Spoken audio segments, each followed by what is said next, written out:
안녕하십니까, 노종면입니다. 오늘 더 뉴스의 문을 여는 키워드는 게임입니다. 현실 공간과 가상 이미지를 결합시키는 증강현실 AR. 이 기술로 만든 게임을 AR 게임이라고 하죠. AR 게임이 소재였던 한 드라마는 게임이 현실에 직접 영향을 미친다는 비현실적인 설정으로 극을 이끌어갔습니다. 드라마에서만 그런 건 아닙니다. 한 정치인이 여기저기 총질을 해댑니다. 탄약이 떨어지면 충전하고 게임 오버가 돼도 재접속하면 그만입니다. 승률이 어떻든 주구장창 게임에 매달리면 레벨도 올릴 수 있습니다. 박상도 의원. 이미 공개됐던 이른바 홍은동 사저 매매 과정을 마치 의혹이 있는 것처럼 꺼냈다가 여론의 문매를 맞았습니다. 그는 곧이어서 대통령 딸 부부의 해외 이주를 문제 삼으면서 사위가 다니던 게임 회사에 정부가 200억 원을 지원했다는 등의 소문 때문일 것이라고 말했습니다. 200억 지원은 고사하고 1억짜리 게임 지원 사업에 지원했다가 2번 떨어졌다고 합니다. 본인은 게임 정도로 여길지 몰라도 상대는 실제로 상처를 받을 수 있습니다. 게임이라면 버그를 제거하고 리셋하면 됩니다. 현실 정치의 리셋은 선거뿐입니다. 더 뉴스 오늘도 진실에 한 발 더 다가갑니다. 주요 뉴스부터 정리하겠습니다.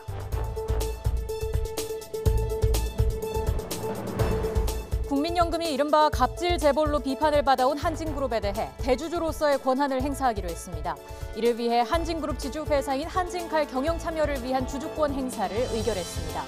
국민연금은 한진칼 지분 7.34%를 보유한 3대 주주입니다. 지분이 11%인 대한항공에 대해서는 주주권 행사 시 단기 차익을 반납해야 하는 이른바 10% 룰 때문에 주주권 행사 대상에서 제외했습니다. 충북 충주에서 발생한 구제역의 바이러스 유형이 경기도 안성의 구제역과 100% 일치하는 것으로 확인됐습니다. 정부는 자연 감염과 이종 바이러스의 동시다발 상황은 아닌 것으로 판단하고 확산 경로를 차단하는 데 주력하고 있습니다. 이런 가운데 충주에서는 의심 신고가 또 접수됐습니다. 수행비서를 성폭행한 혐의로 기소된 안희정 전 충남지사의 2심 판결이 조금 뒤에 나옵니다. 선고 공판이 2시 30분에 시작되기 때문에 3시를 전후해서 결과가 나올 것으로 보입니다. 성폭행은 확인됐지만 도지사의 지위가 위력으로 작용했는지 여부가 쟁점입니다. 5달 전 1심에서는 무죄가 선고됐습니다. 2차 북미 정상회담의 날짜와 장소가 다음 주 초에 발표될 것으로 보입니다. 트럼프 대통령은 북한과 합의가 됐다고 말했고 특히 장소에 대해서는 대부분 알고 있는 곳이라고 했습니다. 베트남으로 굳어졌다고 볼 수 있습니다. 미 국무부의 비건 대북 대표는 조만간 서울을 방문하고 이어서 북한과 접촉하는 남북 연쇄 실무 접촉 행보에 나설 예정입니다. 김경수 경남지사의 구속 이후 문재인 대통령의 입장 표명을 요구해온 한국당이 대선 불복은 아니라는 입장을 밝혔습니다.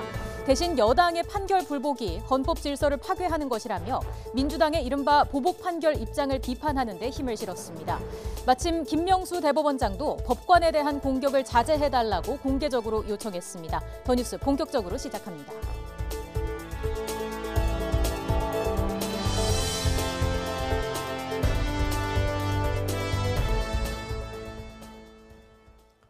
업무상 위력을 이용해 수행비서에게 성폭력을 가한 혐의를 받고 있는 안희정 전 충남지사의 항소심 선고가 잠시 뒤에 내려집니다.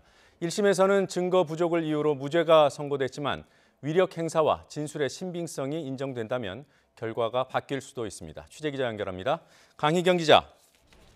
네, 서울고등법원입니다. 네, 자, 안희정 전 지사가 이제 잠시 뒤면 법원에 나오겠군요. 네, 오늘 오후 2시 반 서울고등법원에서 안희정 전 충남지사의 항소심 선고 공판이 열립니다. 1심에서 무죄 선고가 나온 지 5개월여 만입니다. 안 전 지사는 선고에 앞서 2시 20분쯤 법원에 모습을 드러낼 것으로 보입니다. 앞서 안 전 지사는 업무상 위력을 이용해 수행비서인 김지은 씨에게 성폭력을 가한 혐의로 지난해 4월 재판에 넘겨졌습니다. 이어 지난해 8월 무죄가 선고됐고 검찰이 불복해 항소를 제기하면서 2심 절차가 진행돼 왔습니다. 검찰은 지난 9일 열린 결심 공판에서 이 사건의 본질은 권력형 성범죄라며 1심과 같이 징역 4년을 구형했습니다. 안 전 지사는 최후 진술에서 자신의 경험은 고소인 주장과 다르다며 혐의를 전면 부인했습니다. 네, 1심에서 무죄 판단의 근거로 본 것들이 오늘 선고에서도 당연히 쟁점이 될 것 같은데요. 어떤 부분입니까? 네, 앞서 안전지사에게 무죄를 선고한 1심 재판부는 안전지사와 김지은 씨 관계에 업무상 위력은 존재한다고 봤습니다. 다만 실제 범죄 혐의에서 이 위력을 사용했다고 볼 만한 증거는 없다고 봤습니다. 또 당시 정황과 대화 내용 등을 토대로 피해자 김지은 씨의 진술에 신빙성이 부족하다고 판단했습니다. 이와 관련해 2심 재판에서는 시작부터 검찰 측과 안전지사 변호인 측의 공방이 이어졌는데요. 검찰은 원심이 위력에 의한 간음과 추행의 성립 범위를 부당하게 축소했고 물적 증거와 피해자 진술의 신빙성을 이유 없이 배척했다고 밝혔습니다. 이에 대해 안전지사 측 변호인은 도덕적 정치적 비난은 감수하더라도 범죄에 해당하는지는 다른 문제라며 무죄를 주장했습니다. 오늘 선고에서도 쟁점은 재판부가 안전지사의 업무상 위력 행사와 김지은 씨의 진술의 신빙성을 어디까지 받아들이는지에 있습니다. 또 검찰은 대법원이 성폭력 사건에서 피해자의 입장을 고려해야 한다는 이른바 성인지 감수성을 언급한 판례들을 근거로 유죄를 주장하고 있는데요. 이 부분도 오늘 판결의 변수로 작용할지 관심입니다. 지금까지 서울고등법원에서 YTN 강희경입니다. 국민연금이 한진그룹 지주회사인 한진칼에 대해 적극적인 주주권을 행사하기로 결정했습니다. 10% 이상 보유하고 있는 대한항공은 경영에 참여하면 단기 매매 차익을 반환해야 한다는 이른바 10% 룰 때문에 국민연금의 수익성을 고려해 대상에서 배제했습니다. 취재기자 연결합니다. 김장하 기자. 네, 행정부입니다. 네, 그러니까 오늘 회의에서는 한진칼에 대해서만 적극적인 주주권을 행사하겠다 이렇게 결정된 거죠? 그렇습니다. 국민연금이 한진칼에 대해서만 경영 참여 주주권을 행사하기로 했습니다. 국민연금의 최고 의사 결정 기구인 기금운용위원회는 오늘 회의를 열어 이같이 결정했습니다. 한진칼에 대한 경영 참여 주주권을 행사할 때도 최소한의 기준을 적용해서 횡령, 배임으로 금고 이상의 형이 확정되면 이사가 결연된 것으로 본다는 정관 변경을 제안하기로 했습니다. 이에 따라 조양호 회장이 횡령, 배임으로 형이 확정되면 한진칼 대표이사 자격을 잃도록 하겠다는 겁니다. 박능호 보건복지부 장관은 위원들이 토론을 통해 다수 의견을 끌어내는 방식으로 회의가 진행됐고 표결은 하지 않았다고 밝혔습니다. 자, 그리고 대한항공이 빠지게 된 이유도 설명해 주시죠. 네, 자본시장법 시행령에 10% 룰이라는 규정이 있는데요. 10% 이상 지분을 가진 주주가 경영 참여를 하게 되면 6개월 이내에 사고판 단기 매매 차익을 회사에 반환해야 합니다. 국민연금은 대한항공의 지분 11.56%를 보유한 2대 주주라 이 10% 룰에 걸리게 됩니다. 지난해 마이너스 수익률을 기록한 국민연금은 한푼이 아쉬운 상황입니다. 박능호 장관은 국민연금의 수익성을 고려했다고 말했습니다. 박 장관은 조양호 회장의 대표이사 임기 종료 문제는 논의되지 않았고 국민연금이 공적 연금인 사모펀드와 연대하지 않고 독자적으로 행동한다고 밝혔습니다. 지금까지 행정부에서 전해드렸습니다. 김경수 경남도지사의 1심 판결을 놓고 정치권 후폭풍은 가라앉을 기미가 없습니다. 여당은 대선 불복까지 암시하고 있는 야당을 강도 높게 비판했고 대선 불복이 부담스러운 야당은 여당의 판결 불복에 대한 비판 강도를 높이고 있습니다. 취재기자 연결합니다. 조은지 기자. 네, 국회입니다. 네, 오늘은 어떤 입장들이 나왔습니까?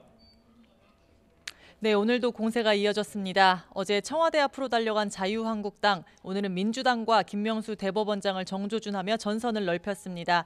나경원 원내대표는 민주당이 조직적으로 2심 뒤집기를 시도하고 있다며 재판 불복을 넘어선 헌법 불복 행태를 즉각 중단하라고 했습니다. 이번 여론 조작의 최대 수혜자가 문재인 대통령이라면서도 역풍을 고려한 듯 대선 불복이 아닌 진실 규명을 위해 싸우는 거라고 선을 그었습니다. 적폐 세력의 보복 판결이라는 민주당을 상대로 정용기 정책위 의장은 홍남기 기획재정부 장관이 박근혜 정부 청와대에서 기획비서관을 지낸 걸 언급하며 성패, 홍패, 성 부장판사가 적폐면 홍 부총리도 적폐냐고 반문했습니다. 민주당이 삼권 분립의 헌법 질서를 파괴하고 자유민주주의를 근간을 흔드는 그런 행태다. 재판 불복을 넘어선 헌법 불복입니다. 2심 뒤집기를 위해서 온통 사법부를 압박하고 바른미래당도 지난 대선에서 여론 조작에 직접적인 피해를 입었다며 우리나라 헌정 질서를 바닥부터 위협하는 사건이라고 강조했습니다. 손학규 대표는 민주당이 사법 불신을 선동하고 사법부를 적폐청산의 대상인 양 공격하는 게 놀랍다며 판사의 탄핵을 운운하며 재판 불복을 말한 건 국가 운영을 책임진 집권 여당의 말이 아니라고 지적했습니다.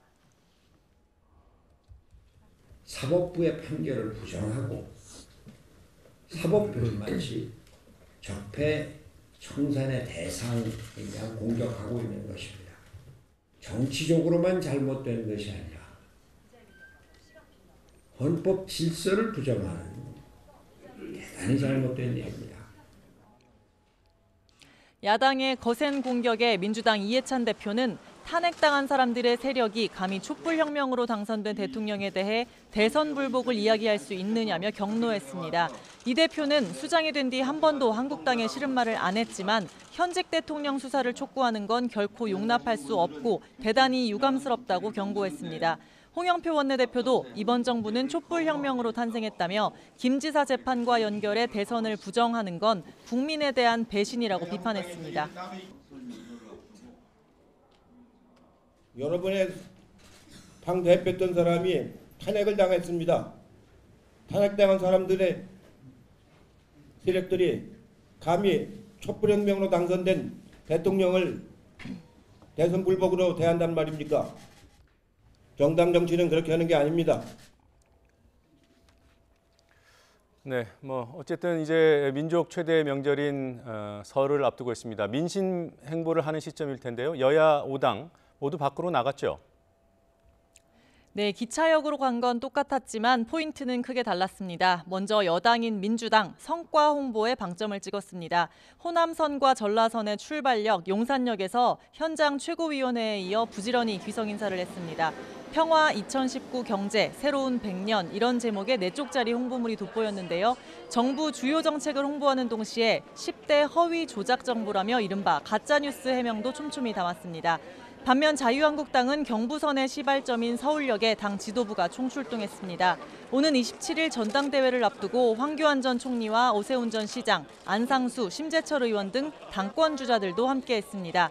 위대한 국민 다시 뛰는 대한민국이라는 어깨띠를 두른 한국당은 역시 4쪽짜리 홍보물에 여당 초권력 실세들의 사소한 일탈이란 제목으로 손혜원, 서영교 의원의 의혹을 집중 부각했습니다. 민주당이 성과 홍보, 한국당이 대여 공세에 집중했다면 야3당은 선거제도 개혁 필요성을 전면에 내세웠습니다.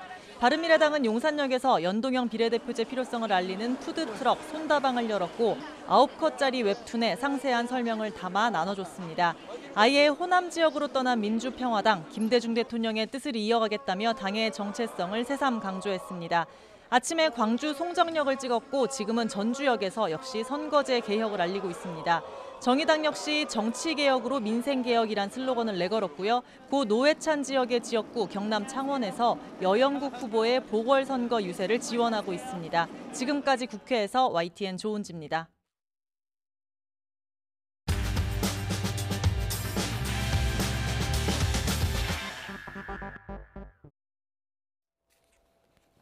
네, 김경수 지사 건과 관련한 민주당 움직임을 좀 더 상세히 알아보죠. 김 지사 구속에 대한 민주당의 정면 대응, 판사의 이력을 문제 삼은 건 지나치다는 지적부터 판결의 정치적 맥락을 제대로 짚었다는 평가까지 다양한 스펙트럼의 반응들이 나옵니다. 민주당이 김 지사 구속 직후에 구성한 대책위에서 위원장을 맡고 계신 박주민 최고위원을 중계차로 연결합니다. 박 의원님, 안녕하세요. 예, 안녕하십니까.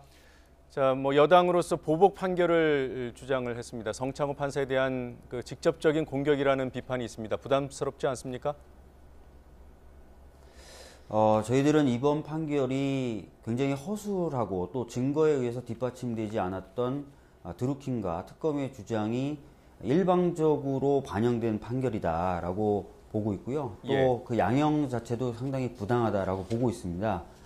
그럼 이렇게 부당하고 또 말이 안 되는 판결이 이루어진 이유나 배경에 대해서도 저희들이 고민하게 되지 않겠습니까? 예.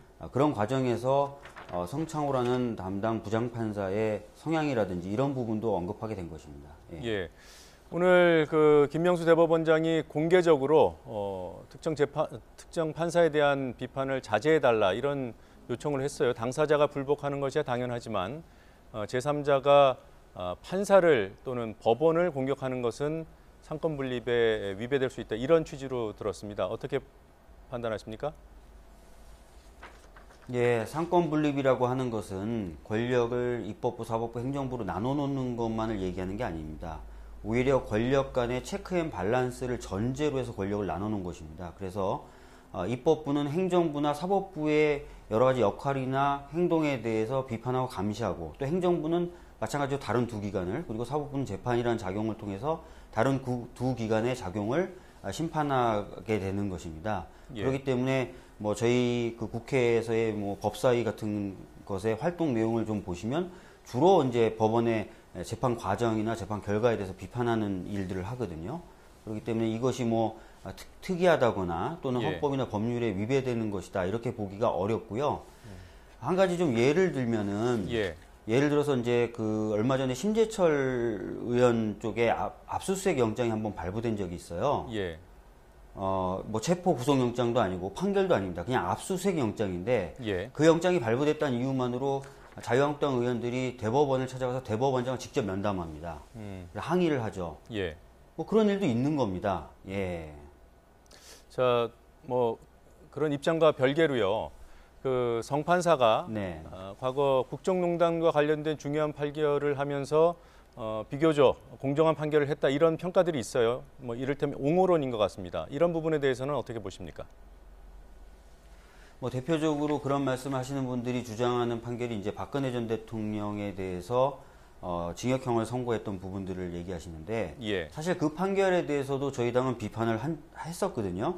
무슨 얘기냐면 국정원의 특활비를 상납받은 부분인데 예. 뇌물죄에 대해서는 무죄를 선고하면서 국고손실죄만 유죄로 인정한 거예요. 예.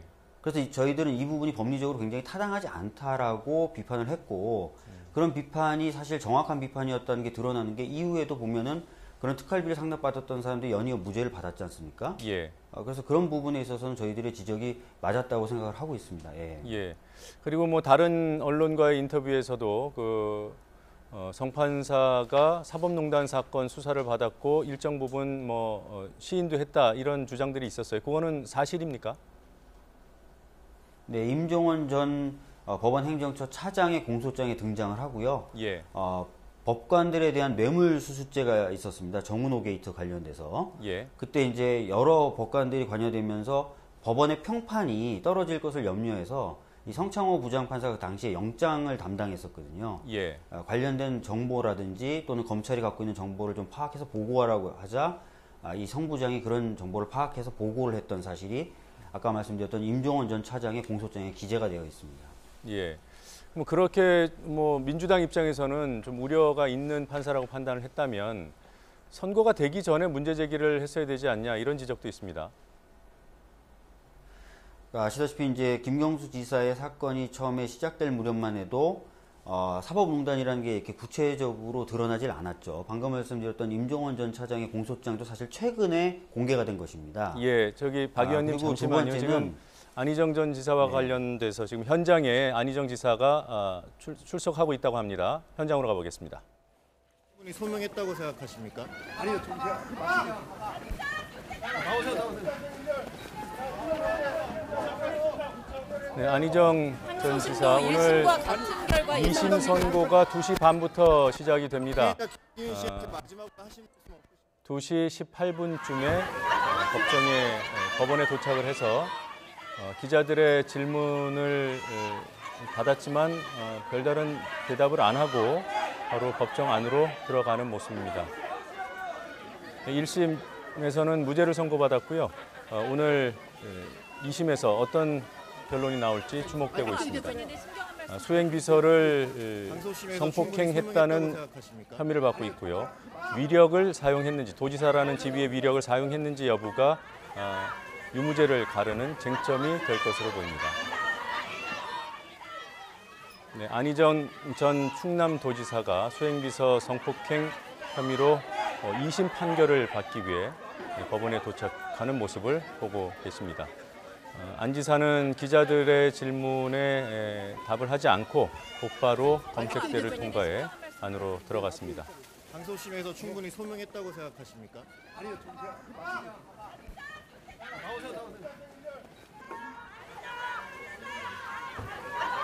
네, 아까 말씀드린 대로 오늘 2심 재판의 쟁점 역시 1심과 마찬가지로 안전지사가 도지사라는 지위를 이용해서 그러니까 위력을 행사해서 수행비서를 성폭행했는지 여부가 쟁점이고요.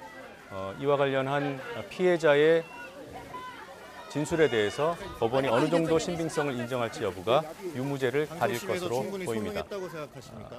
재판과 관련된 내용이 속보로 들어오는 대로 또 전달해 드리겠습니다.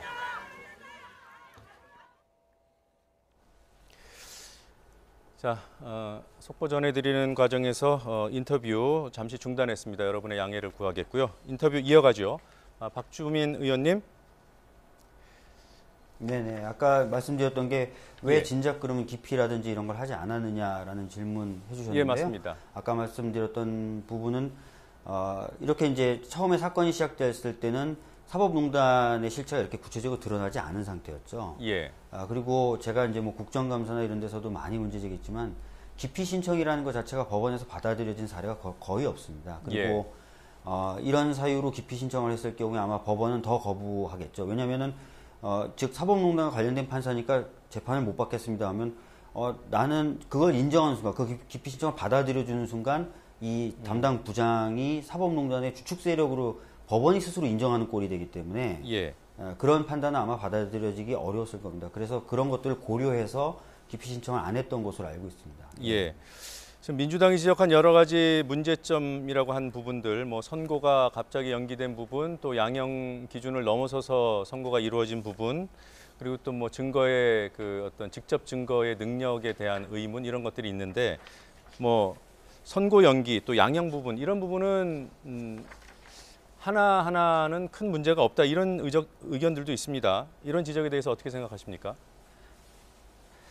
뭐 저는 양형 부분도 계속 말씀드렸던 것처럼 문제가 있다고 생각합니다. 예. 최근에 이제 한 56건 정도의 컴퓨터 등 장애 업무방해죄 사건이 있었는데 실형이 선고된 것은 단 한 건도 없었고요. 예. 실형이 선고된다 하더라도 법원 내부 가이드라인에 따르면은 1년 6월이 최고형입니다. 그런데 2년이 선고돼서 그 가이드라인조차 지키지 않은 것이고 홍준표 전 지사의 사례에서 보는 것처럼 현직 도지사의 경우에는 그 도정의 공백을 우려해서 불구속으로 재판받게 하는 사례들이 있었거든요. 근데 그런 네. 사례들과도 맞지 않기 때문에 양형 부분도 좀 문제가 있다고 보고요. 네. 무엇보다도 판결 자체가 아까 말씀드렸던 대로 굉장히 허술하고 또 증거에 의해서 제대로 뒷받침되어 있지 않다는 것이 가장 핵심적인 문제일 것입니다. 예. 증거도 그렇고 뭐 유무죄를 떠나서 형량이 너무 세다. 특히나 법정 구속이 됐다. 이 부분이 문제라고 보시는 거죠? 그러니까 그 부분도 문제고요. 네. 판결의 구성이나 판결 내용도 문제가 좀 있는데요. 제가 잠깐 말씀을 드리면 예, 간단히 이제 판결문을 어제 부분만 구해가지고 부탁드립니다.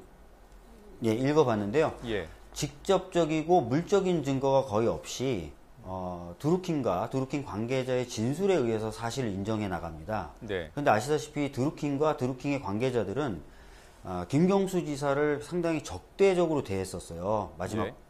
막판에는요. 적대적인 당사자의 진술은 당연히 그 사람을 공경에 빠뜨리기 위한 내용일 것이기 때문에 형사소송 절차에서는 그런 적대적인 당사자의 발언의 가치는 굉장히 가볍게 봅니다. 예. 그런데 이번 판결은 그 적대적인 당사자들의 발언이 매우 가치가 뛰어나다라고 전제하면서 항상 판단을 해 들어가거든요. 네. 그리고 심지어는 이 관계자들의 진술이 모의됐고 조작됐을 가능성을 보여주는 증거도 법정에 현출이 됐었어요. 어떤 증거입니까? 그런 부분도 역시 반영이 안 돼 있는 거죠. 지금 말씀하신 그런 모의 증거가 특검이 그 구속된 장소, 즉 구치소를 압수수색했을 때 수첩 기재와 메모장들을 압수수색합니다. 거기 보면은 변호인이 관계자들 차례로 접견하면서 말 맞췄던 정황이 나타납니다. 목차도 똑같고요. 내용도 똑같은 내용이 나옵니다. 그래서 특검은 그걸 확보했는데 특검은 정작 그걸 재판에 내지 않습니다. 그런데 나중에 변호인, 그러니까 김경수 지사 측 변호인들이 그런 게 있네라는 걸 알게 돼서 법원에 저것들 제출하게 해주세요라고 해서 특검으로부터 강제로 받아냅니다. 예. 거기에는 아까 말씀드렸던 대로 진술을 협의하고 말 맞춘 정황들이 잔뜩 있는 것이죠. 그래서 그걸 가지고 법정에서 증인으로 나온 관계자들의 진술을 탄핵하니까 예를 들어서 100만 원의 경력금을 줬다는 부분은 철회가 되기도 하고요. 예. 또는 뭐 시연 현황에 대해서도 서로 엇갈리는 진술하는 모습들을 보였다는 거죠. 근데 이런 것들이 전혀 반영이 안 되고 오로지 그 적대적인 사람들의 적대적 발언이 다 신빙성이 있다라고 인정을 해 나간 것 자체가 굉장히 큰 문제라고 봅니다. 예. 그런데 그 온라인 정보 보고라고 있지 않습니까? 그러니까 드루킹이 김경수 지사에게 보냈다는 거기 내용을 보면요. 그러니까 2016년 11월 9일자는 킹크랩 개발 필요성이 들어가 있고, 그 다음에 2016년 12월 28일자는 3대 포털을 완전히 장악했다. 킹크랩 완성도 98%다. 그리고 2017년 4월 14일자 온라인 정보 보고에는 이렇게 돼 있습니다. 킹크랩 충원, 작업 기사량 300건 돌파, 24시간 운영. 그러니까 이걸 지금 재판부는 이 온라인 정보 보고가 김 지사에게 SNS로 건네졌고, 그리고 김 지사가 그걸 확인했다고 판단한 거 아니겠습니까? 이것도 물적 증거가 안 되나요? 그 정보 보고가 49건이 된다는 건데요. 네. 49건 중에 김 지사에게 확실하게 전달됐다고 판단되는 건 2건입니다. 그리고 방금 말씀하셨던 것처럼 2016년 11월 9일 정보 보고를 언급하셨는데 그게 바로 검찰이 특검이 주장하는 킹크랩 시연이 있던 날 제공됐다고 주장하는 정보 보고거든요. 맞습니다. 11월 9일자네요. 근데 이 부분에 대해서도 판결문을 읽어보면 전달됐다가 아닙니다. 전달된 것으로 보인답니다. 왜 전달된 것으로 보이냐면 드루킹 쪽이 그렇게 주장을 한다는 거예요. 예. 특별하게 어떤 물적인 증거에 의해서 입증된 게 아닙니다. 그렇기 때문에 이 부분조차도 물적인 증거에 의해서 뒷받침된 게 아닙니다. 예. 자, 알겠습니다. 주장은 어느 정도 전달이 된 것 같고요. 자, 지금 그럼에도 불구하고 여당이 집권 여당이 사법부 특정 판사를 향해서 문제 제기를 하고 또 심지어 나아가서 탄핵 얘기를 하는 것은 무리가 있다 이런 얘기가 있어요. 그럼에도 불구하고 그 민주당 대책위는 법관 탄핵을 추진한다는 거 아니겠습니까? 이번 사안과 법관 탄핵이 어떤 연관성이 있습니까? 그러니까 많은 분들이 이번 사건을 계기로 마치 새로이 전에 없던 탄핵 주장을 저희들이 꺼내는 것처럼 말씀하시거나 보도를 하고 계신데요. 전혀 그렇지 않고요. 네. 저희 더불어민주당은 작년 10월부터 탄핵에 대한 이야기를 해왔고 작년 12월에 의총을 열어서 탄핵을 추진하는 것으로 확정을 지었습니다. 예. 그리고 사실 물밑으로 야3당들과 계속 대화를 나눠오고 있었습니다. 저 같은 경우에도 정동영 대표님이나 또는 장병환 원내대표님, 최이배 의원이나 오신환 의원 같은 다른 당 사람들을 수차례 만나서 설득하고 있는 과정이 있었어요. 그래서 그 부분에 대해서는 그분들도 부정을 못할 겁니다. 그것처럼 이번 사건을 계기로 저희들이 법관 탄핵을 주장한 것도 아니고 또 성창호라는 개인을 겨냥해서 저희들이 탄핵을 하겠다라고 말을 한 적도 없습니다. 예. 근데 이 정도로 어떻게 보면 헌법적 가치를 훼손시킨 사법농단에 대해서 지금 수사나 재판도 제대로 되지 않고 있고 법원 내부의 징계도 이루어지지 않은 상황에 대해서는 저희들은 반드시 문제 제기가 돼야 되고 그런 부분에 있어서는 탄핵도 필요하다라는 입장인 것이죠. 그러니까 지금 거론된 그 성판사를 탄핵하겠다 이건 아니라는 말씀인 거죠? 그렇게 저희들이 얘기한 적도 없고요. 예. 탄핵을 이번 사건을 계기로 갑자기 꺼내든 것도 아니고요. 네. 알겠습니다. 지금 간단하게 한 가지만 더 여쭤보겠습니다. 지금 성판사에 관해서 지금 사법농단 사건과 연루 관련된 무슨 팩트에 대해서 말씀하셨는데 그 정도의 법관이면 탄핵 대상입니까? 예, 그 헌법에 보면은 탄핵의 이유를 법률과 헌법적 가치를 훼손하는 경우에 탄핵 사유가 됩니다. 예. 그 영장에 관련된 정보는 국회의원인 저희들이 요청해도 받을 수가 없는 그런 정보거든요. 예. 근데 그것을 타인의 이익을 위해서 또는 본인 조직의 이익을 위해서 빼서 돌린 거예요. 예. 당연히 헌법적 가치를 훼손했고 법률을 위반했다고 볼 수 있습니다. 예. 따라서 탄핵 사유가 될 수도 있죠. 예. 알겠습니다. 자, 오늘 말씀을 여기까지 듣겠습니다. 시간 내주셔서 고맙습니다. 예, 감사합니다.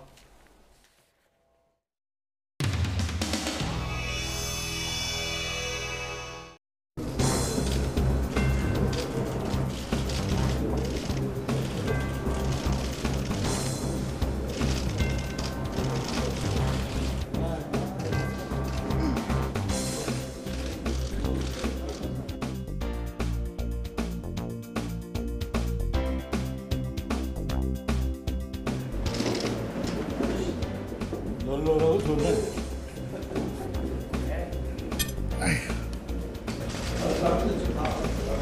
연락은 해봤나?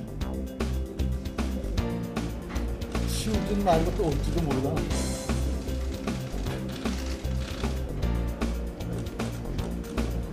간식 중인데 뭐 먹고 있어요? 그러네요. 밥때가 지는 게 아닙니다. 2시 반에 2시 반이 9시부터 2시 반까지 간식을 하시고 2시 반에 하시는 게 아니고요. 부장님들 잘못 잡은 낮잠 잠자. 시간을. 그래서 한 달 전에 잡은 거. 이제 돈도 딜레이 요차하는데 왜 쌓인다. 30분을 늦춘 이유가 30분이면 참석할 수 있겠다 그랬는데 뭐 연락을 한번 그래도 한번 해보지.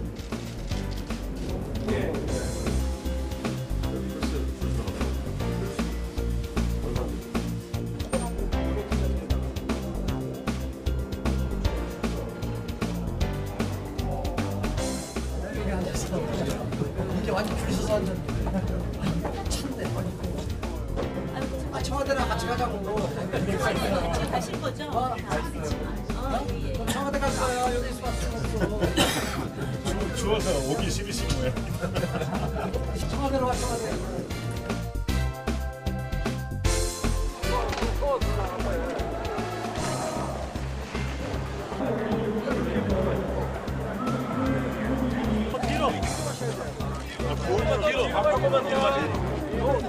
문재인 대통령은 즉각 응답하십시오.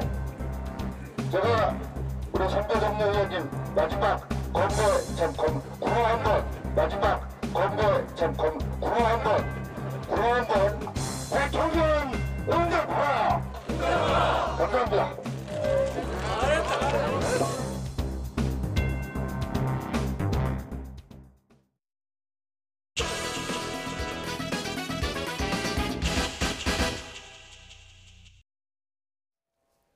일대일 미니 토론으로 진행되는 더 정치. 매주 금요일은 젊은 정치인들을 만나봅니다. 지난 한 주 동안 정치권에서 벌어진 다양한 일들 중에서 문제의 장면, 문제의 발언, 그리고 문제의 상황을 출연자들이 직접 선정하고 이에 대한 평가를 주고받는 코너입니다. 고은영 제주녹색당 운영위원장, 그리고 시사평론가 장혜찬 서던포스트 정책실장 나와 계십니다. 어서 오십시오. 안녕하세요. 네. 자, 먼저 첫 장면이 뭔지 궁금합니다. 두 분이 함께 고른 장면이라고 하네요. 한번 보시죠. 네, 씬 넘버 1, 충격이라는 제목이 부여됐습니다. 현직 도지사의 법정 구속을 이번 주 주목할 만한 문제의 장면으로 골라오셨는데요. 어느 분이 먼저 말씀해 주실까요? 장혜찬 실장부터 말씀하실까요? 네, 저는 실제로 과연 법정 구속이 될 것인가 이 부분을 예상한 정치권 인사들은 아무도 없었던 것 같아요. 예. 분위기를 보니까 사실 자유한국당 내에서도 놀랐더라고요. 네. 구속까지 될 줄은 몰랐다.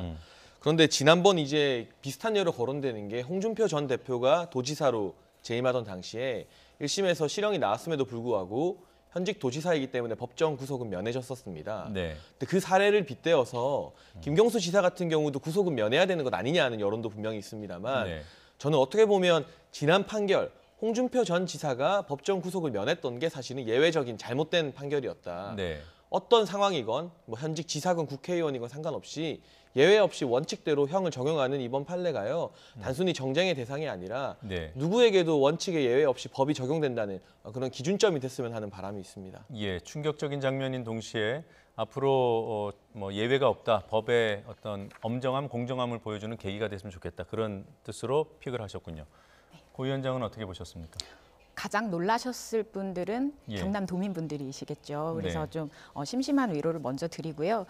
이걸로 좀 중대한 어떤 여론 조작 개입이라든지 이런 것들에 대해서 경종을 울렸던 그런 장면이 아닌가 싶습니다. 네. 사실 과거에 국정원 댓글 조작부터 뭐 국방부 사례도 있었고 디도스 선거 개입 같은 경우에도 이제 정치적으로 굉장히 좀 흐지부지되고 판결 수준도 좀 낮았었던 이러한 것들을 좀 한국 사회에서 가지게 되면서 몇 년 동안 우리가 이런 여론 조작에 대한 감수성이 좀 낮아지지 않았나, 문제 제기 할 수 있는 수준이 좀 계속해서 낮아지고 있었다. 예. 그런데 이번에 구속까지 되는 이런 장면들을 좀 목격을 하면서 여러 가지 우리가 민주사회에서 여론 조작이 얼마나 중대한 사안인 것인가 예. 이것들을 보여주는 장면이었다고 봅니다. 예.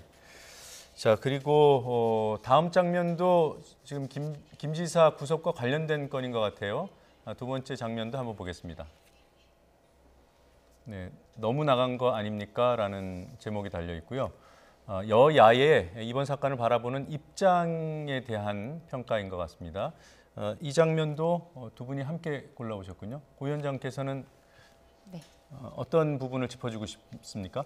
네, 먼저 범죄 사실에 대한 부분은 여기서 좀 차치를 하고 싶습니다. 여러 예. 가지 뭐 여론조작 개입이나 샌다이 총영사관 자리 제한이나 이런 것들이 인정된 것이 핵심이긴 합니다만 예. 이런 범죄의 사실을 좀 별건으로 해서 이 범죄 사실을 기반으로 여러 가지 범죄 사실도 있고 사법 적폐 청산이라는 예. 지금 두 가지 축에 있어서 민주당이 어떤 보복 판결이다. 예. 그리고 자유한국당에서는 이제 특검까지 대통령 특검까지 가야 된다라는 여러 가지 이야기들을 지금 하고 있는데요. 사실상 좀 복수혈전이 아닌가 싶고 그리고 불복혈전이라고도 좀 볼 수 있을 것 같습니다. 이제 네. 재판에 불복을 하는 모습들 그리고 선거에 불복을 하는 모습들이 거대 예. 정당들끼리 이렇게 좀 모습이 비춰지면서 좀 문제가 있다. 좀 오히려 이런 식으로 계속 가는 것이 대형 정쟁화 이렇게 좀 가고 있는 것 같다라는 생각이 들고 이 반응이 앞서서 너무 과하다는 말씀이시죠? 맞습니다. 네. 네. 그리고 과연 이런 것들이 정당히 할 일인가 개인 판사에게 집중해서 탄핵까지 언급하면서 어떤 이런 정치적인 입김, 에너지들을 모아나가는 과정이 정당히 할 일인가에 대해서는 좀 의문이 드는데요. 예.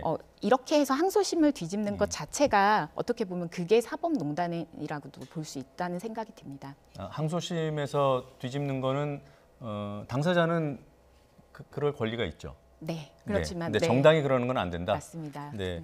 근데 어떤 측면에서 보면 어떤 뭐 사건을 둘러싼 정치적인 맥락 이런 것들을 정당이 아니면 누가 그런 것들을 짚어줄까? 그런 측면에서 보면 민주당이 좀 과했을지 모르지만 그런 주목할 만한 포인트들, 사실관계들 이런 것들은 짚어줬다 이런 평가도 있습니다. 저는 할 수 있는 부분도 분명히 있다고 보거든요. 예. 아까 이제 인터뷰 박주민 의원이 하시는 것을 봤는데 자유한국당 같은 경우도 뭐 심재철 의원 압수수색 예. 영장 나오고 했을 때 대검 항의 방문하고 그런 사례들이 있습니다. 입법부가 이 사법부를 무조건 존중하는 것뿐만이 아니라 견제할 권리도 가지고 있기 때문에 예. 그런 목소리를 낼 수는 있지만요. 판결이 나자마자 해당 부장판사를 적폐 세력으로 규정하면서 탄핵까지 거론하는 것은 너무 지나쳤다. 예. 그 탄핵의 근거가 결국에는 임종원 전 법원행정처 차장의 공소장에 들어있는 내용입니다. 예. 그런데 그 부분에 대해서는 검찰이 아직 기소 여부를 결정하지도 않았어요. 그러니까 절차적으로 몇 단계를 앞서 나가서 단지 공소장에 기록이 됐다는 이유만으로 이 탄핵의 정당성을 설파한다면 예. 그 공소장에 민주당의 서영교 의원도 들어있습니다. 재판 거래 의혹을 받고 있죠. 국회 파견 판사에게 지인의 아들 이 성범죄를 감경해달라는 거래를 제안했다는 내용 등이 예. 담겨 있는데 그게 근거라면 성창호 판사 탄핵과 함께 서영교 의원에 대한 탄핵도 동시에 거론되는 것이 정당하지 않나. 예. 그러니까 본인들 의원에 대한 내용은 쏙 빼놓고 지금 불리한 판결을 내린 성판사만 기소도 되지 않았는데 공소장을 근거로 탄핵까지 주장하는 것은 예. 저는 나가도 너무 나갔다. 정당의 어떤 항의 차원을 넘어선 것으로 보여집니다. 예. 자, 만약에 그 공소장대로 기소가 이루어지면 그때는 판단이 좀 달라질 수 있을까요? 기소 이후에 재판의 결과를 역시나 지켜봐야 된다는 입장이고요. 예. 우리가 마찬가지로 제가 서영교 의원을 예를 들 수밖에 없는 게 같은 공소장에 적시가 되어 있기 때문입니다. 예, 알겠습니다. 서영교 의원이 이게 기소가 됐다고 해서 그분이 국회의원직 물러나진 않을 거잖아요. 그러니까 판결을 기다려야 된다. 그런 말씀을 네. 드리고 싶습니다. 알겠습니다. 자, 세 번째 장면 볼까요? 네.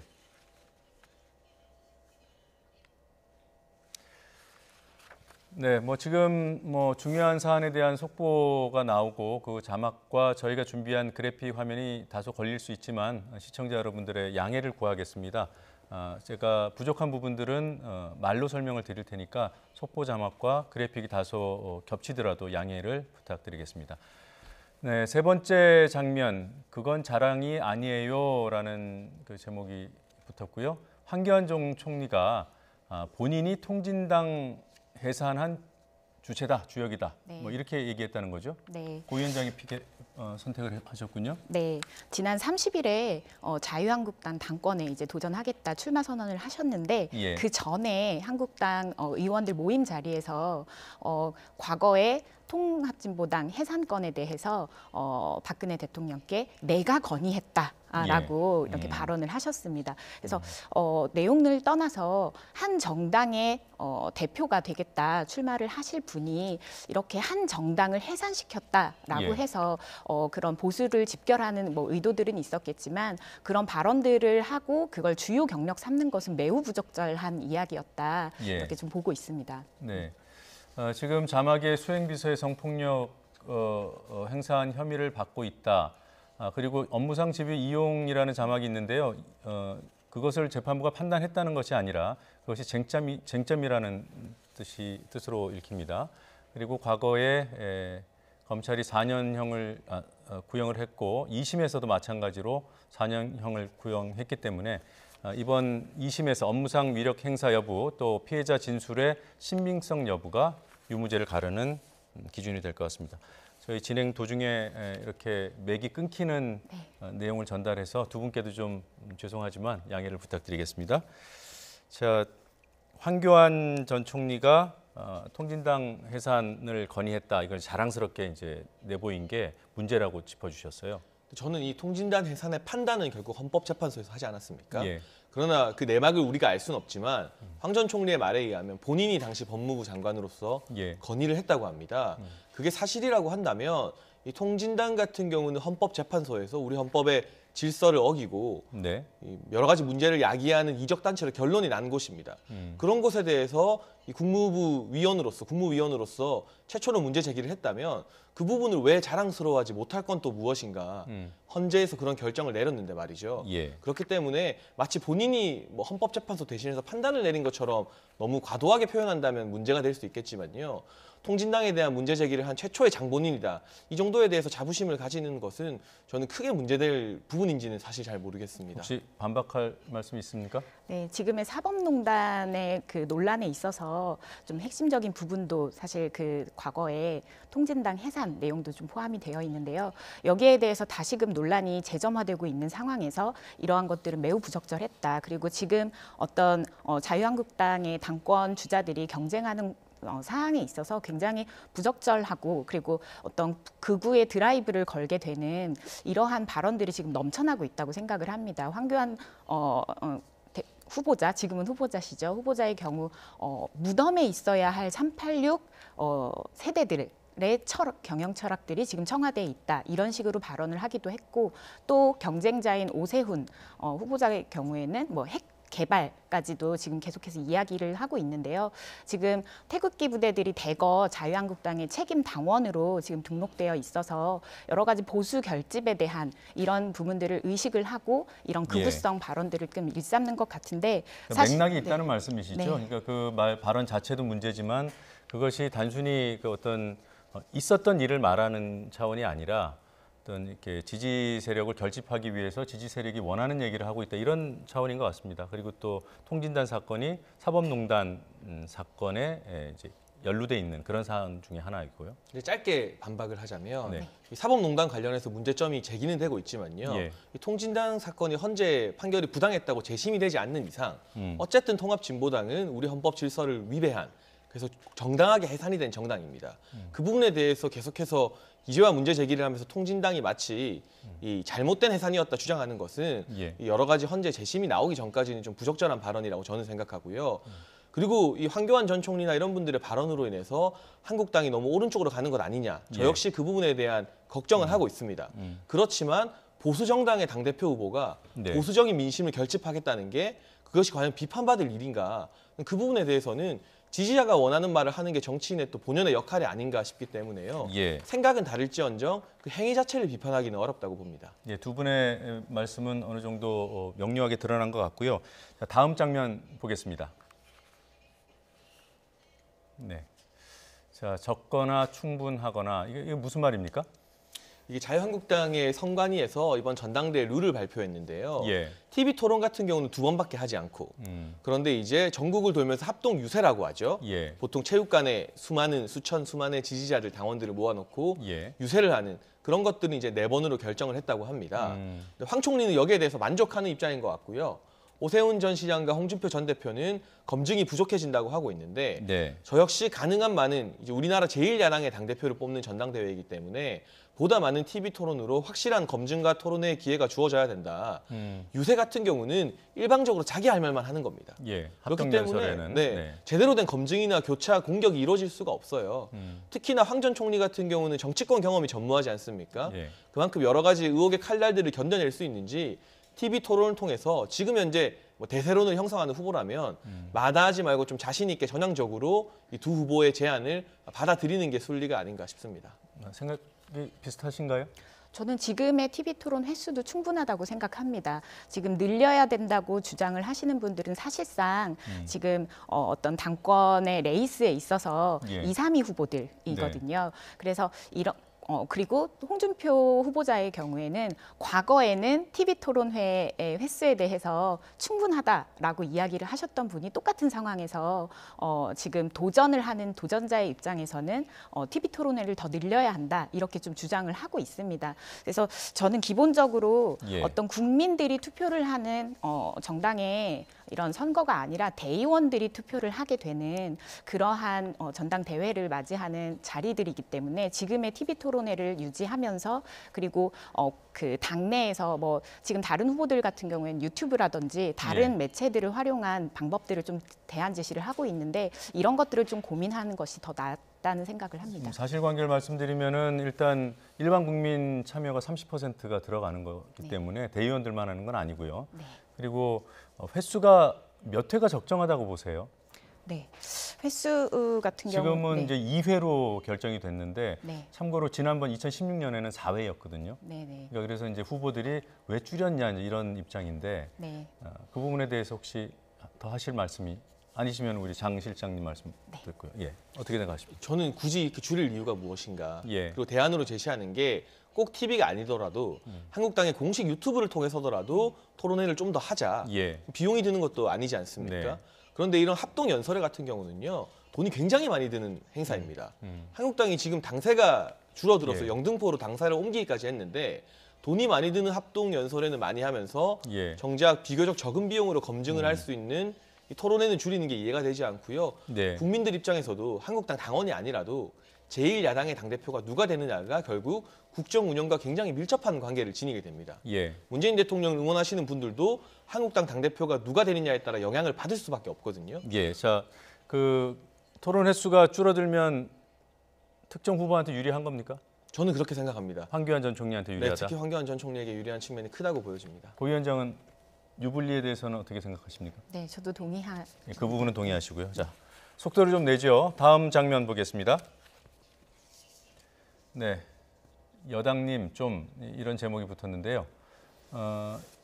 이것도 두 분이 함께 선택을 하셨습니다. 오늘 두 분이 혹시 사전에 다 협의를 하셨나요? 아니요, 전혀 그렇지는 그건 아니고요. 우연히. 네. 네. 고 위원장님, 이게 어떤 장면입니까? 네, 해피 조선 발언이 지난 한 주간 굉장히 뉴스를 뜨겁게 달궜었는데요. 예. 김현철 전 보좌관, 지금은 네, 전 지금은 보좌관이 전이 됐죠. 되었습니다.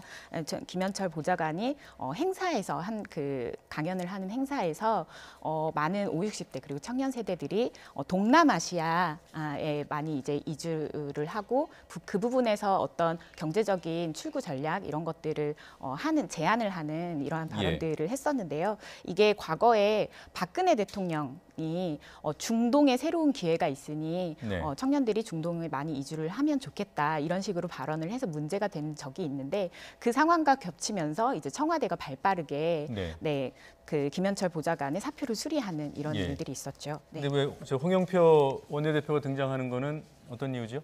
이제 그 발언이 정말 장안의 화제였었는데 네. 국회 안에서 이제 기자들과의 어떤 소규모 백브리핑이라고 할까요? 질의응답 시간이 있었는데요. 당연히 기자들이 그 발언에 대해서 물어보지 않았겠습니까? 근데 제가 생각했을 때 도저히 모를 수가 없는 발언이었습니다. 그 정도로 화제였는데 홍영표 원내대표가 이제 그만하자면서 나는 그 발언을 모른다고 바삐 사라졌습니다. 저는 사실 이 국무위원들 보면 최근에 이낙연 총리가 당을 상대로 쓴소리를 하기도 했거든요. 네. 더 겸허해져야 된다. 가끔 왜 이렇게 일을 처리하는지 모르겠다. 예. 근데 정작 정당에서는 왜 청와대를 상대로 쓴소리를 하지 못하는 것인가. 박근혜 정부 때 여당이 비판받았던 게 예. 청와대 상대로 아무 말 못한다는 것이었는데요. 예. 지금도 마찬가지로 청와대의 여의도 출장소가 아니냐는 비판을 받고 있습니다. 건전한 당정관계가 유지되기 위해서는 네. 당과 청와대가 협력하면서도 견제를 해야 되는데 원내대표조차 이런 누구나 인정하는 망언에 대해서 한마디도 못한다는 점, 이런 부분 우리의 권력이 지나치게 청와대 또 대통령에게 집중된 것은 아닌가, 그런 아쉬움이 느껴지는 장면이었습니다. 예, 뭐 반박이 없을 것 같아서 다음 장면으로 넘어가겠습니다. 장해찬 실장께서 골라온 장면인데요. 멀어지는 노와 정. 간단하게 부연 설명해 주시겠습니까? 네, 문재인 대통령이 최근에 청와대로 민주노총 위원장을 초청해서요. 저 자리에 한국노총 위원장도 있었습니다. 간담회를 가졌었죠. 예. 그게 사실은 저 간담회 후 3일 뒤 민주노총에서 경사위에 참여할 건지를 논의하는 대의원 네. 회의가 예정되어 있었기 때문에 대통령이 직접 민주노총 위원장의 면을 살려주면서 사실은 명분을 만들어준 셈입니다. 면을 살려줬다기보다는 뭐 예우 또는 뭐 인정 이런 거 아닐까요? 그러면서 이제 저는 경사노위에 참석할 수 있는 네. 내부적인 명분을 만들어줬다. 네. 청와대에서는 충분히 먼저 손을 내밀면서 노력하고 있다. 이렇게 판단을 했는데요. 네. 그럼에도 불구하고 민주노총은 대의원 회의에서 이 경사노위 참여를 사실상 부결시켰죠. 그러면서 2월에 총파업을 예고하고 있고요. 또 하나 이번에 광주형 일자리가 극적으로 타결됐는데 네. 문재인 대통령도 직접 현장에 갔어요. 해적지게 갔죠. 네, 근데 한국노총 같은 경우는 환영하는 입장을 밝혔지만 민주노총은 극렬하게 반대하고 있는 상황입니다. 예. 그러니까 일체의 대화를 거부하면서 본인들의 강성적인 욕구, 내부의 강경파 의견에만 휘둘리고 있는 민주노총이 저는 해도 너무한다. 이 부분에 있어서만큼은 대화 의지를 드러내고 있는 문재인 대통령을 좀 응원해주고 싶은 마음에서 이 장면을 픽했습니다. 예, 동의하십니까? 저는 신뢰는 어떻게 쌓일 수 있는 것인가 좀 묻고 싶습니다. 사실 민주노총이 그렇게 부결을 했던 이유는 그간에 문재인 대통령 취임 이후에 보여줬던 뭐 탄력근무제라든지 최저임금 계약이라든지 여러 가지 사안들에 대한 불신뢰의 결과라고 좀 보고 있습니다. 때문에 한 번에 그런 청와대 초청, 한 번의 손길로 이런 것들이 구축될 수 없다. 분명히 이렇게 생각이 들고 아마 많은 대의원, 아마 많은 그 민주노총에 참여하셨던 그런 분들도 똑같은 생각으로 그렇게 부결까지 하는 강수를 두셨다라고 생각을 하는데요. 예. 이게 또 정치적으로 분명히 하나의 교섭의 형태로 총파업을 분명히 선택을 할 수도 있다고 보고 네. 한 번으로 모든 신뢰관계가 구축될 수는 없다. 끊임없는 대화의 자세가 더욱더 필요하다 생각합니다. 알겠습니다.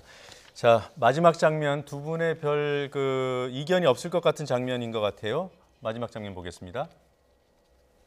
네, 뭐 많은 분들이 이 장면 하나로도 다 내용을 이해하실 것 같은데요. 간단히 설명해 주시죠. 네, 조혜주 선관위 운영위원 임명권으로 네. 국회 보이콧 그리고 릴레이 단식 투쟁을 선언하면서 자유한국당이 계속 농성을 진행하겠다 한 그 첫날에 이제 사진인데요.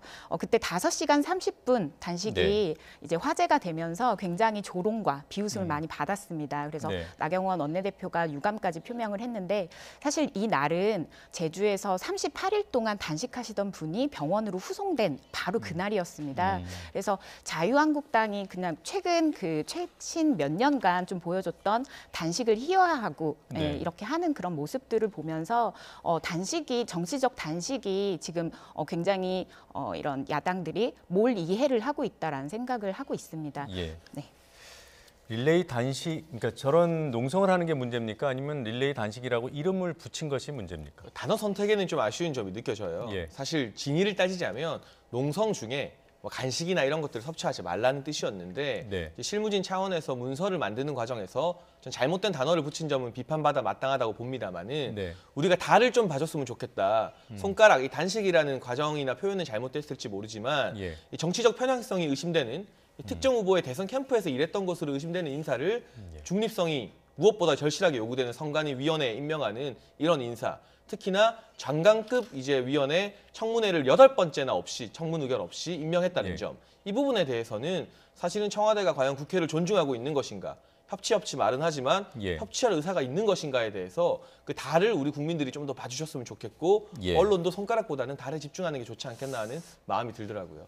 다른 의견이 있으신 것 같아요? 네, 저는 정치적 단식의 몰이해라는 표현을 아까 썼었는데요. 과거에 김영삼 대통령의 경우에는 민주화의 계기가 되는 단식을 20일을 넘게 했었고, 김대중 대통령 같은 경우에도 지방자치제 실시, 그 실시를 위해서 단식을 했고 그런 것들을 또 이뤄냈습니다. 예. 저는 이게 진짜 그 단식 투쟁의 그리고 정치적 단식의 어떤 이런 모습들, 상징적인 모습들이라고 생각하고, 이러한 결의 없이 단식이라는 단어를 운운하면서 희화화하는 것이 자유한국당에서 이제는 이번 건을 계기로 좀 중단을 반드시 해야 되는 거라고 좀 보고 있습니다. 예, 일단 그 나경원 원내대표 당 지도부에서 그 단어를 사용한 점에 대해서는 유감을 표명을 했더군요. 네. 네, 오늘 두 분이 골라오신 이번 주 여의도의 여러 장면들 보면서 자연스럽게 현안에 대한 의견도 나눠봤습니다. 두 분 말씀 여기까지 듣겠습니다. 고맙습니다. 감사합니다.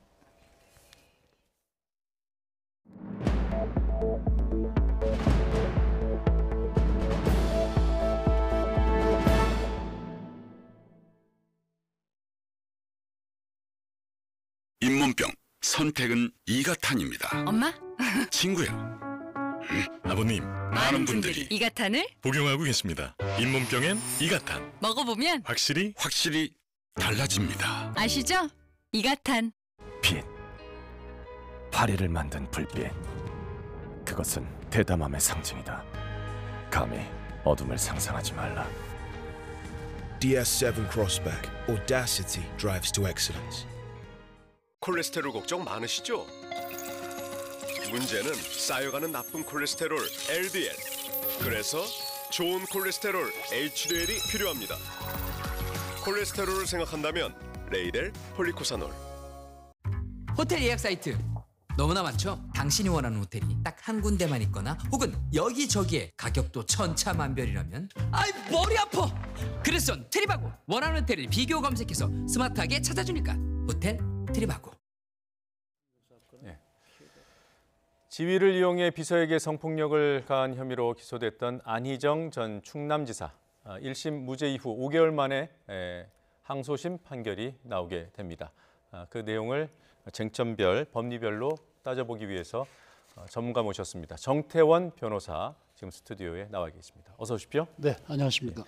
네, 지금쯤 판결이 나올 것으로 예상했습니다만 판결 요지 그리고 양형 이유에 대한 설명이 좀 길어지고 있는 모양이에요. 네네. 저희가 지금 방송을 보면서 얘기를 할 수밖에 없을 것 같습니다. 네.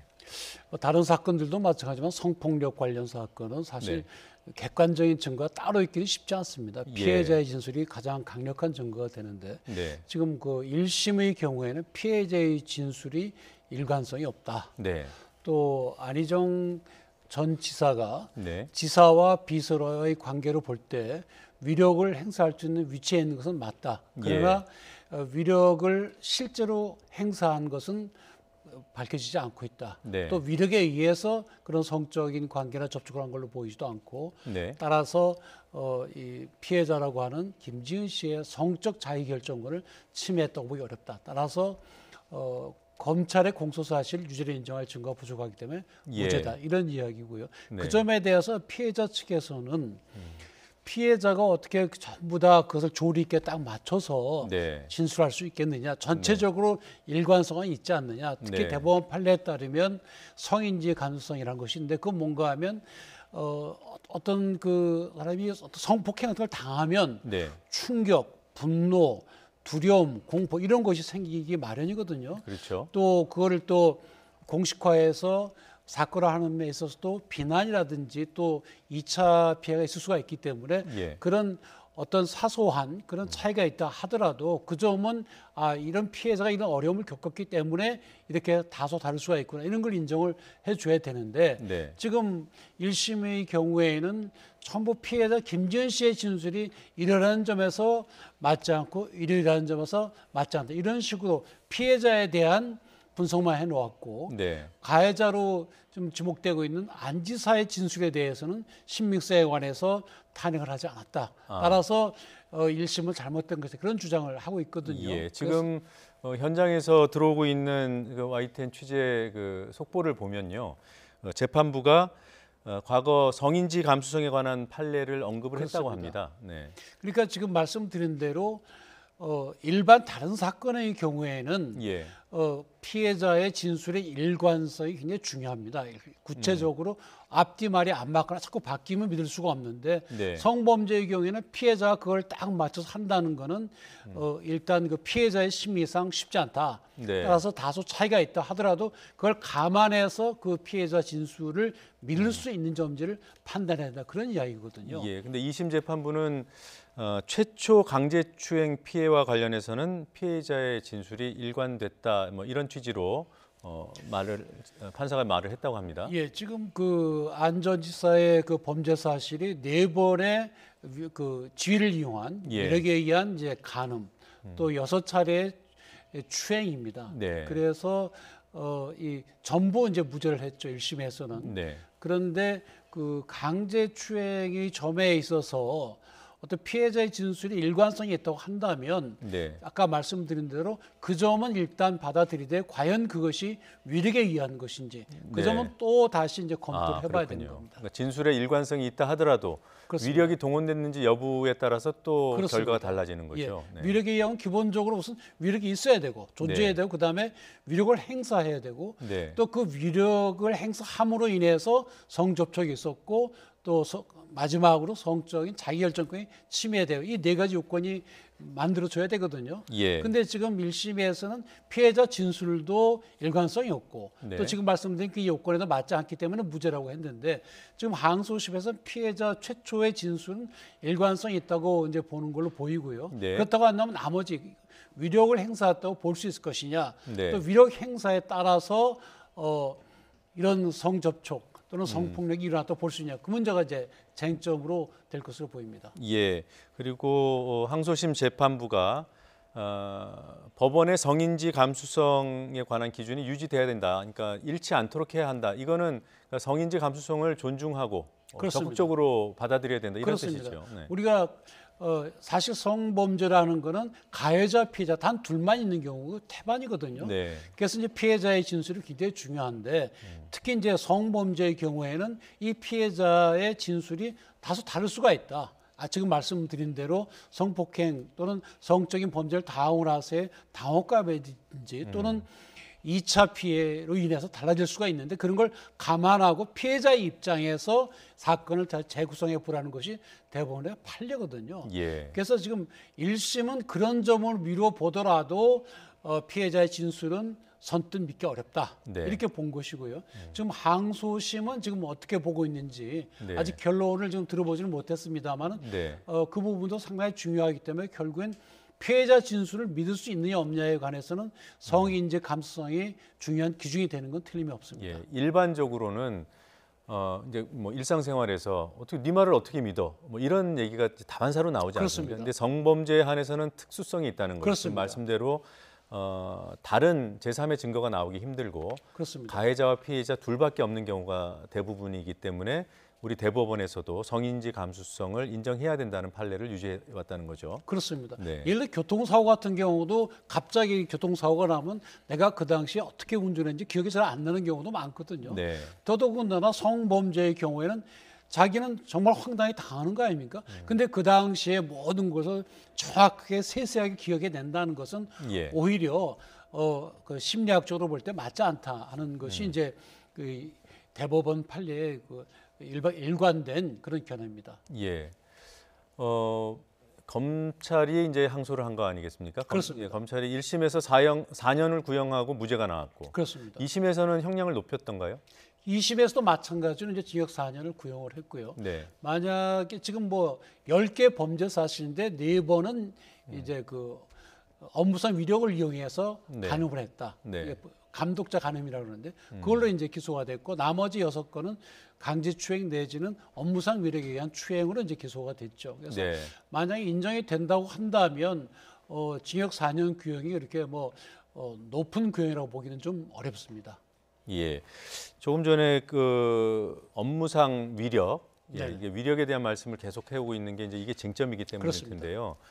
현직 도지사였잖아요. 그렇습니다. 그 도지사라는 지위만으로도 위력이 있는 거 아닌가 이런 지금 의견들이 이 경우에 있어요. 이제 검찰의 주장은 예. 지금 그 전 안 지사가 예. 도지사일 뿐만이 아니라 또 대권 주자이기도 하고 또 특히 이제 그 김지은 씨와의 관계에 있어서 김지은 씨는 원래 이제 그 안 지사가 당내 경선을 할 때 경선 캠프에 참여를 했었거든요. 근데 그 뒤에 이제 그 특채가 됐습니다. 별정직으로. 근데 문제는 별정직을 임명하고 그 다음에 해촉하는 거는 도지사의 권한이거든요. 그러니까 생사여탈권을 쥐고 있다고 볼 수가 있는 거죠. 그런 점에서 김지은 씨는 안 지사에게 무조건 복종할 수밖에 없다.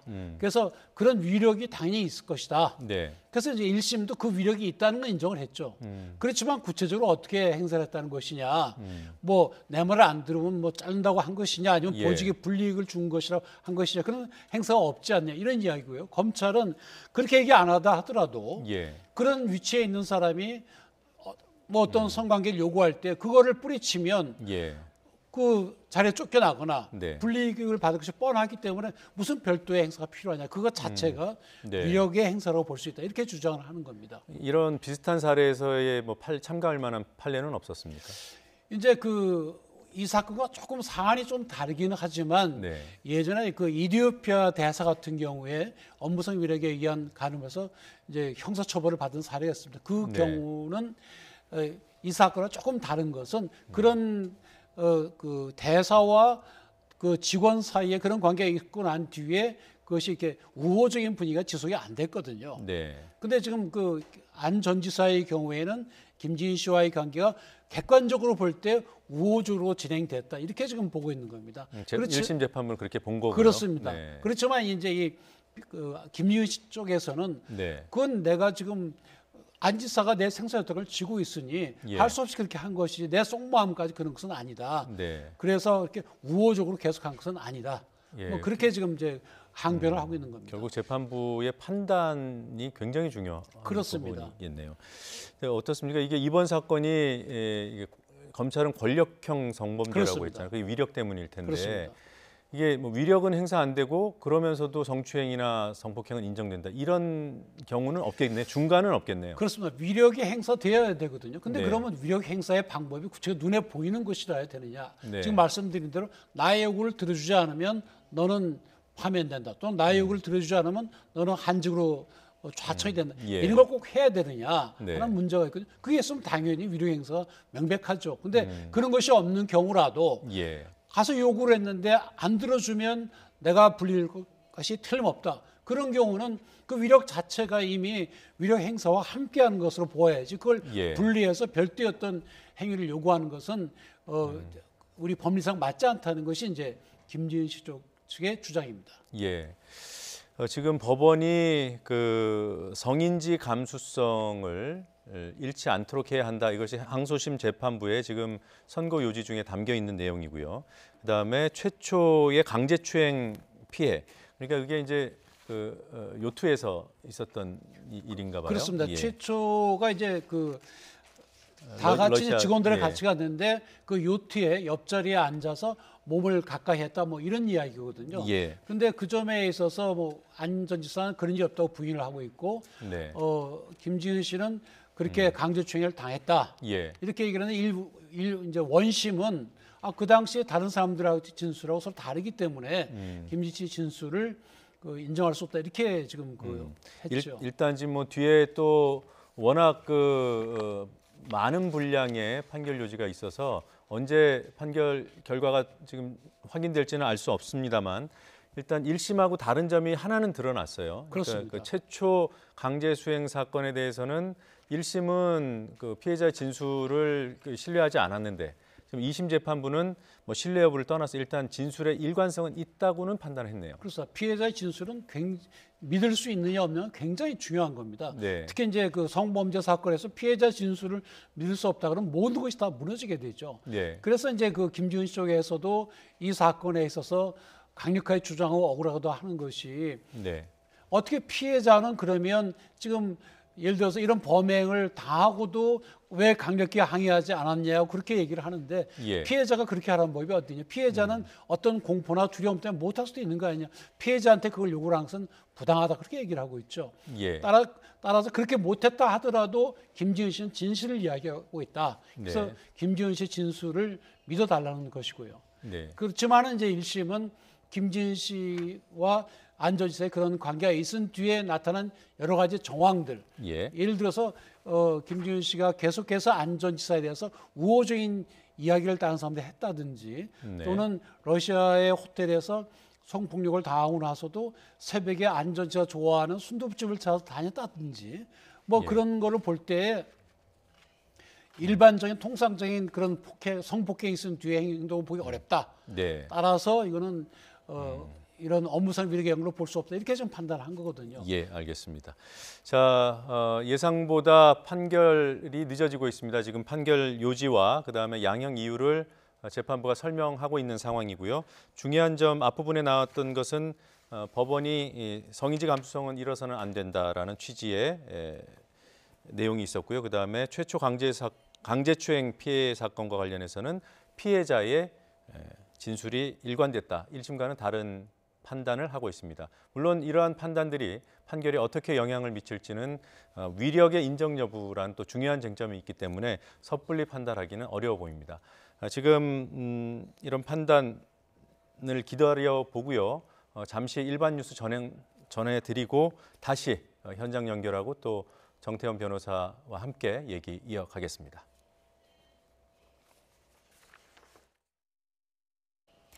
뉴스브리핑입니다. 김용길 한국 외교부 동북아국장이 일본 외무성의 가나스기 겐지 아시아 대양주 국장과 도쿄에서 만나 한국 대법원의 강제징용 배상 판결과 관련한 양국의 대응에 대해 의견을 교환했다고 NHK가 보도했습니다. 이 자리에서 가나스기 국장은 강제징용 판결과 관련해 한국 정부에 요청한 정부 간 협의에 응할 것을 재차 요구했고 김 국장은 이에 대한 명확한 입장을 밝히지 않았다고 NHK는 전했습니다. 양측은 또 한국 정부가 절차를 진행 중인 화해치유재단의 해산과 관련해서도 의견을 교환했다고 NHK는 설명했습니다. 북한 조선중앙통신은 김정은 국무위원장이 중국 방문 공연을 마치고 돌아온 친선예술단에 대해 북중 친선을 새 시대 요구에 맞게 승화시키려는 당의 의도를 공연의 성과로 실천했다고 말했다고 밝혔습니다. 조선중앙통신은 김 위원장이 친선예술대표단을 만나 공연 성과를 평가하고 기념사진을 촬영하며 이같이 말했다고 전했습니다. 또 김 위원장은 이 자리에서 앞으로도 당 정책의 적극적인 대변자로서 참신한 예술 활동을 이어가달라고 당부했다고 덧붙였습니다. 설 명절이 다가왔습니다. 최고의 선물로 이름을 날렸던 인삼이 올해는 경기 침체와 맞물려서 소비가 위축되고 있다는데요. 소비 진작책이 시급해 보입니다. 이정우 기자입니다. 수삼, 즉 말리지 않은 인삼의 80%가 거래되는 금산 국제수삼센터입니다. 명절을 앞두고 한창 분벼야 할 시기이지만 손님들의 발길이 예년만 못합니다. 경기 침체가 이어지고 청탁 금지법 등으로 선물용 인삼 수요가 갈수록 줄고 있기 때문입니다. 거래량이 줄면서 가격도 하락해 생산 농민과 판매 상인 모두가 어려움을 하소연하고 있습니다. 이런 것은 명절 때는 좀 이렇게 해야 되는데 건강에 좋은 거니까 이게 그냥 좀씩 이렇게 정으로 나눠 먹고 이렇게 해야 되는데 이게 좀 안 되는 것 같아요. 수십 년째 제자리 걸음인 인삼 가격에 인삼 재배 면적과 생산량도 갈수록 주는 추세입니다. 최근 전국 인삼 재배 면적은 10년 전 19,000헥타르를 정점으로 볼 때 3분의 2 수준으로 줄었습니다. 명절 선물용으로 인기를 끌었던 인삼 소비 촉진을 위한 다양한 방안이 강구되고 있습니다. 제일 중요한 건 안전성이 확보돼야 되고 소비자들로 하여금 신뢰를 할 수 있는 제품을 만들어서 군 차원에서 관리를 해야 되겠다는 게 제 생각입니다. 경기 침체에다 외국 인삼과의 경쟁이 심화하면서 위기에 놓인 국내 인삼 산업. 인삼의 명품화, 세계화를 통한 인삼 산업의 재도약이 시급한 상황입니다. YTN 이정우입니다. 오늘 오전 11시 40분쯤 경남 통영시 국도 남쪽 79km 지점에서 조업을 하던 72톤급 어선에서 불이 났습니다. 배에 탄 선장 61살 최모 씨 등 선원 7명은 출동한 해경에 의해 모두 구조됐습니다. 해경은 선장과 선원을 상대로 정확한 화재 원인을 조사하고 있습니다. 오늘 오전 9시쯤 세종시 부강면 한 농협 정문을 70대 남성이 운전하던 차가 들이받았습니다. 이 사고로 정문 입구가 파손됐지만 다행히 다친 사람은 없었습니다. 경찰은 고령의 운전자가 후진을 하다가 가속 페달을 밟은 것으로 조사됐지만 운전자가 보험 처리하기로 해서 사고를 마무리했다고 밝혔습니다. 네, 안희정 전 충남도지사 성폭행 혐의에 대한 2심 판결 지금 선고 공판이 진행되고 있고요. 판결 요지를 판사가 읽고 있습니다. 광고 중에도 속보는 계속 전해드리겠습니다. 네, 더 뉴스 1부 마치겠습니다. 저희는 잠시 뒤 2부로 돌아오겠습니다.